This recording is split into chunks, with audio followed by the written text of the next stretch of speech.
ইরানের president Ebrahim Raisi বলেছিলেন, যেখানে অন্যায় সেখানে ইরান প্রতিবাদ কণ্ঠস্বর হয়ে থাকবে। তার মৃত্যুর পরও ইরান থেমে নেই। বর্তমান প্রেসিডেন্ট মাসুদ পেজেশকিয়ান ইসরায়েলের বিরুদ্ধে কঠিন পদক্ষেপের বার্তা দিয়েছেন। বিশ্বের 14 নম্বর সামরিক শক্তিতে রয়েছে ইরান। তাদের সাজোয়া যানের মধ্যে রয়েছে সেজেল 2 2000 কিলোমিটার, শাহাব 3 1500 কিলোমিটার। আসসালামু আলাইকুম, কি অবস্থা সবার, কেমন আছেন? আশা করি সবাই ভালো আছেন। নির্বাক রাত, আকাশে চাঁদ জ্বলছে, মাহে রমজান চলছে, শান্তি, ধৈর্য, ক্ষমা এবং মানবতার মাস। কিন্তু এই পবিত্র সময়ে রক্ত ঝরল ফিলিস্তিনের মাটিতে। ইসরায়েলের বর্বরত হামলায় শত শত নারী ও শিশুর নিরপরাধে প্রাণ ঝরে গেল। শিশুদের কান্না, মায়ের বুক ফাটা আহাজারি, বাবার চোখে অশ্রু যেন পুরো মানবতাকেই কাঁদিয়ে তুলল। শুধু ফিলিস্তিনি নয়, কেঁদে উঠল পুরো মুসলিম উম্মাহ। কেন এই বর্বরত হামলা? কেন বারবার নীরব থাকে বিশ্ব? ডোনাল্ড ট্রাম্প নির্বাচনের আগেই বলেছিলেন, নির্বাচনের পরেই আসল মুখোশ দেখা যাবে। আজকে আমরা সেই মুখই দেখেছি, যেখানে একদিকে শান্তির কথা বলা হয়, অন্যদিকে চলছে নির্মম গণহত্যা। প্রশ্ন উঠে আসে, এই হত্যার নির্দেশ আসে কোথা থেকে? কারা চায় এই আগুনকে জ্বালিয়ে রাখতে?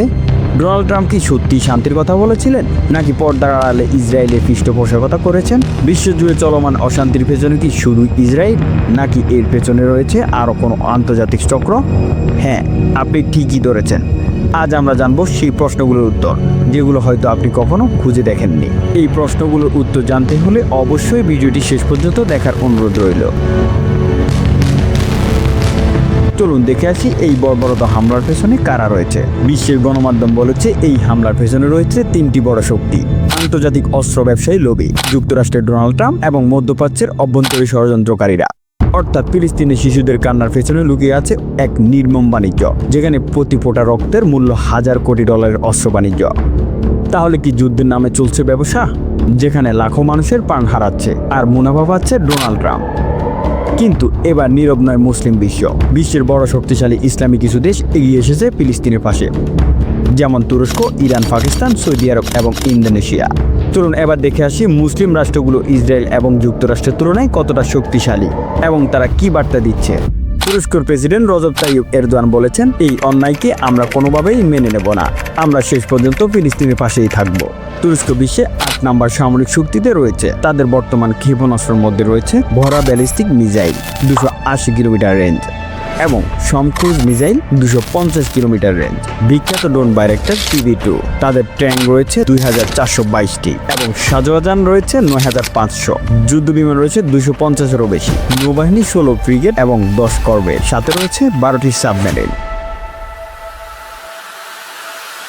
ইরানের প্রেসিডেন্ট ইব্রাহিম রাইসি বলেছিলেন, যেখানে অন্যায় সেখানে ইরান প্রতিবাদ কণ্ঠস্বর হয়ে থাকবে। তার মৃত্যুর পরও ইরান থেমে নেই। বর্তমান প্রেসিডেন্ট মাসুদ পেজেশকিয়ান ইসরায়েলের বিরুদ্ধে কঠিন পদক্ষেপের বার্তা দিয়েছেন। বিশ্বের 14 নম্বর সামরিক শক্তিতে রয়েছে ইরান। তাদের সাজোয়া যানের মধ্যে রয়েছে সেজেল 2 2000 কিলোমিটার, শাহাব 3 1500 কিলোমিটার, তাতে 110 যা 300 কিলোমিটার গতি, এবং তাদের ডিজিটাল অনেক ড্রোন রয়েছে। তাদের ট্যাঙ্ক রয়েছে 1600-এরও বেশি, যুদ্ধ বিমান MiG-29, F4 ফান্টম এবং কাউসার, সাথে রয়েছে নৌবাহিনী এবং 3টি সাবমেরিন, 50-এরও বেশি ক্ষেপণাস্ত্র বোট।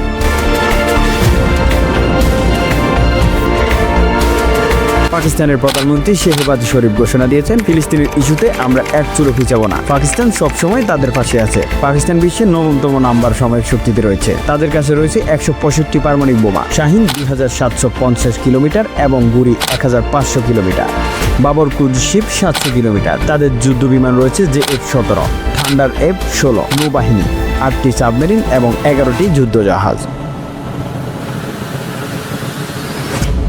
সৌদি আরবের ক্রাউন প্রিন্স মোহাম্মদ বিন সালমান বলেছেন, মুসলিম উম্মার একত্রিত হতে হবে। পবিত্র ভূমি রক্ষার জন্য আমাদের ঐক্যই প্রধান শক্তি।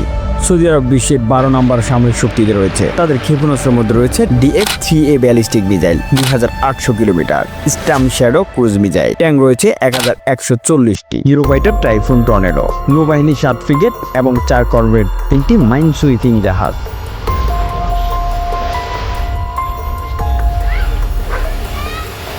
এখন প্রশ্ন আছে, যুক্তরাষ্ট্রের এই খেলা কি চীন ও রাশিয়ার চুপ থাকবে?